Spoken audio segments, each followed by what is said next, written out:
আসসালামু আলাইকুম। শিবরাম এটা এক প্রকার বীজ দানা বিশিষ্ট পেটের কোষ্ঠকাঠিন্যর সমস্যা অনেকেরই থাকে। কোষ্ঠকাঠিন্য সমস্যা দূর করার জন্য অনেক ডাক্তারের কাছে যেতে হয়, অনেক ওষুধ খেতে হয়, তবুও ভালো হয় না।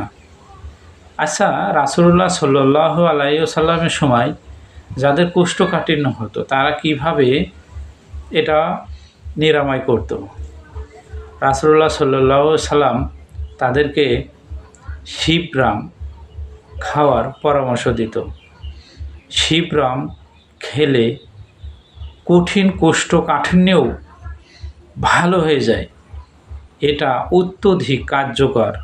তবে এর সাথে আরও কিছু খাবারও রাসূলুল্লাহ সাল্লাম খেতে বলেছেন।